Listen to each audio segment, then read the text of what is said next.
Kursi panas perhelatan menuju kursi Jabar 1 semakin mengerucut setelah pasangan Deddy Mizwar dan Ahmad Saiku mendapat dukungan dari Partai Demokrat untuk pemilu Gubernur Jabar 2018. Pasangan Deddy Mizwar dan Ahmad Saiku menjadi pasangan pertama yang memiliki tiket untuk mengikuti kompetisi pemilihan Gubernur Jawa Barat setelah sebelumnya diusung Partai Keadilan Sejahtera (PKS), Partai Amanat Nasional (PAN), dan Partai Gerindra. Pasangan Deddy Mizwar dan Ahmad Saiku sudah lama mengemuka ke publik saat PKS dan Gerindra menyatakan akan berkoalisi. Namun langkah pasangan ini sempat kandas lantaran Gerindra mencabut dukungan terhadap keduanya.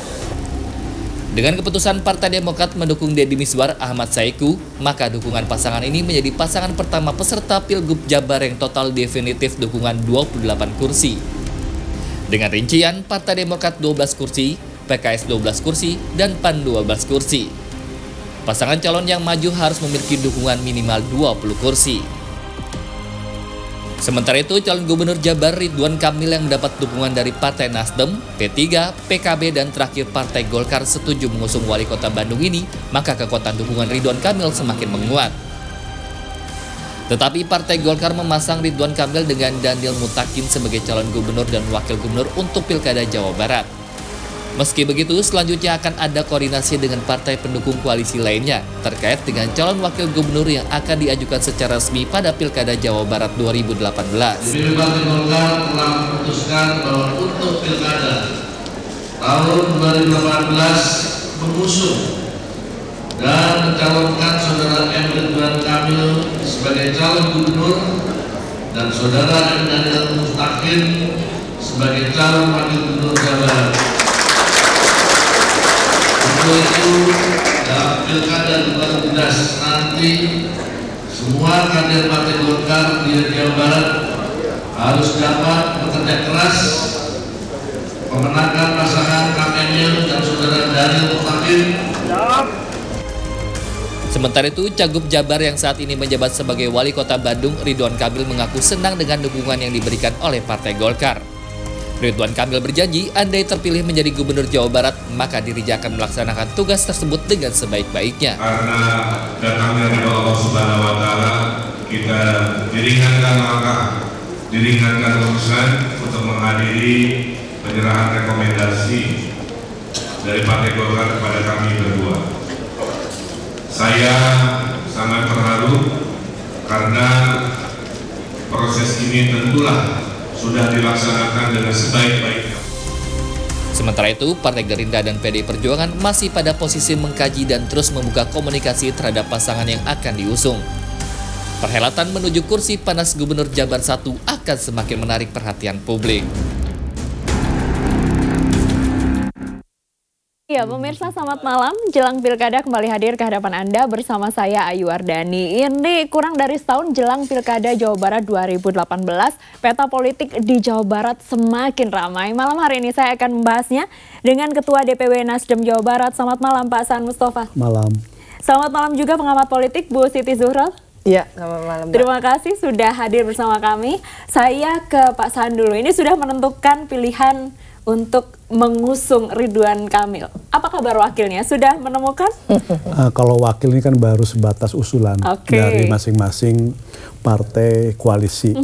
Jadi setiap partai, apakah Golkar, P3, PKB itu mengusulkan wakil-wakilnya, dan itu tentu baik buat Pak Ridwan Kamil sebagai bahan pertimbangan untuk mencari yang terbaik di antara yang diusulkan oleh partai. Tinggal formulasinya aja, mekanismenya seperti apa nanti dalam menentukan wakil, biar semua partai peserta koalisi bisa menerimanya dengan legowo ketika salah satu partai yang diajak untuk mendampingi Pak Ridwan Kamil. Sampai saat ini sudah ada kandidat-kandidat kuat, Pak Saan? Semua punya posisi yang sama. Jadi semua punya kesempatan yang sama untuk bisa mendampingi Pak Ridwan Kamil, baik yang diusulkan Golkar, baik yang diusulkan PKB, maupun yang diusulkan P3.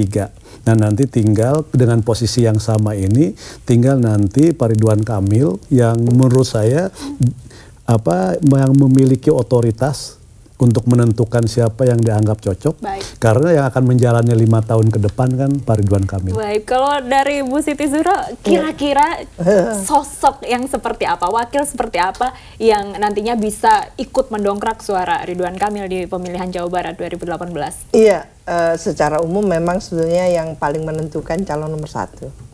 Jadi calon Jabar 1 itu jauh lebih menentukan. Jadi kalaupun ada wakil dan sebagainya itu ikut menyempurnakan kemenangan dari pengusungan Pak Ridwan Kamil. Ya ini tentunya harus dibaca dulu, dipetakan dulu ya. Jawa Barat itu pemilih gitu ya, istilahnya itu pemilih yang preferensinya kira-kiranya itu ke Pak Kamil itu berapa banyak gitu. Tentunya harus dicarikan untuk menyempurnakan tadi itu. Apakah Pak Kamil katakan gitu ya, Ridwan Kamil ini merepresentasikan katakan masyarakat secara keseluruhan di Jawa Barat yang khas ya, yang tidak sekedar sukunya itu Sunda, tapi ada mungkin kecenderungan memang agama itu kuat juga di sana ya.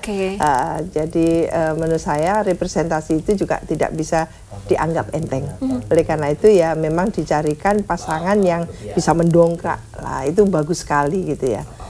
Seperti di Jakarta kan Anies Sandi ya, itu pasangan yang kayak generasi milenial kan. Itu perlu juga. Jadi apakah nanti juga dipetakan melalui ketua DPW Nasdem ini, kira-kira generasi muda, orang-orang muda yang memilih itu berapa banyak? Apakah preferensinya masih ke artis kan gitu ya? Nah itu masih ke artis atau sudah ada perubahan, ada kecenderungan mungkin sudah beralih ke sosok-sosok yang lebih mungkin agamis atau seperti apa. Mungkin Pak San bisa menjawab, ini kira-kira wakilnya memang 100% pure harus dari partai koalisi atau mungkin bisa dari kalangan profesional atau mungkin artis yang notabene orang Jawa Barat mungkin juga berpotensi kuat? Ya kalau kami sih tidak membatasi latar belakang calon wakil Kang Emil, bisa dari partai, bisa juga dari non-partai. Non-partai itu kan bisa dari profesional, akademisi, bahkan mungkin artis, walaupun Pak Ridwan Kamil sendiri sudah menjelma menjadi artis kan gitu kan. Jadi udah populer sebagai udah populer, digemari generasi milenial yang gitu-gitu. Tapi yang paling penting seperti tadi Mbak Siti sampaikan bahwa wakil itu bukan semata-mata dipahami sebagai ban serap ke depan, tapi juga bisa melengkapi dari Pak Ridwan Kamil. Maka penting buat wakil itu juga dari segi kapabilitasnya, kemampuan itu menjadi penting juga. Yang kedua dari segi integritas itu penting, dan yang terakhir ini bisa juga menyempurnakan tingkat keterpilihan Pak Ridwan Kamil. Jadi dia juga harus punya basis elektoral, yang cukup memadai, tidak hanya sekedar figuran gitu ya, figuran yang memang tidak punya kekuatan elektoral apapun. Nah, catatan-catatan ini menjadi bagian penting nanti siapa yang akan mendampingi Kang Emil dari nama-nama yang memang sudah beredar. Oke, Kang Emil masih didukung 4 partai? Masih, sampai hari ini masih, dan insya Allah nggak berkurang. Nasdem, PKB, P3 dan Golkar. Ada berapa kursi? 38 kursi. Nah, kalau Bu Siti Zuhro melihat ini, ada 4 partai besar dengan kursi yang sedemikian cukup banyak. Bagaimana harapan ke depan kira-kira? Untuk pilkada itu banyaknya partai kadang-kadang tidak korelasinya tidak positif. Bukan jaminan. Udah banyak sekali kejadian di daerah-daerah yang katakan dukungan dari partai banyak gitu, ternyata di grassroots pilihannya mereka berkoalisi sendiri gitu. Istilahnya tidak paralel antara apa yang terjadi dengan koalisi elitis tadi itu dengan pilihan masyarakat. Oleh karena itu yang memang harus bisa dipegang betul, yang bisa faktor menang tadi itu adalah Jabar 1 dan Jabar 2-nya. Lah, bagaimana Jabar 1, Jabar 2-nya ini menjadi tunggal, pasangan yang solid gitu ya, pasangan yang saling mengisi, sehingga membuat katakan antusiasme pemilih itu luar biasa kepada pasangan itu. Jadi tidak cuma sebelah tapi dua-duanya. Nah ini yang harus dicarikan, tidak sekedar chemistry nanti. Chemistry nomor satu ya, harus cocok ya. Kalau tidak nanti pecah kongsi di tengah jalan. Lah ini yang bagaimana mencarikan jodoh bagi Pak Ridwan Kamil itu, jodoh yang betul-betul bisa seiring sejalan nantinya dan sebagainya, sehingga tidak saling betul-betul komplementer, saling melengkapi tadi. Kalau di Jawa Barat gimana Pak San? Dukungan-dukungan pada Kang Emil memang solid di atas saja atau sampai di bawah sudah dipastikan bahwa tidak akan terjadi apa-apa? Iya, sampai hari ini dan insya Allah sampai nanti pelaksanaan pilkada, baik di tingkat atas elit partai gitu kan sampai ke grassroots memang linier. Memang tadi saya sepakat bahwa kadang di pilkada itu kan faktor figur itu menjadi penentu. Jadi partai terutama kursi hanya menjadi persyaratan administratif untuk diterima di KPU.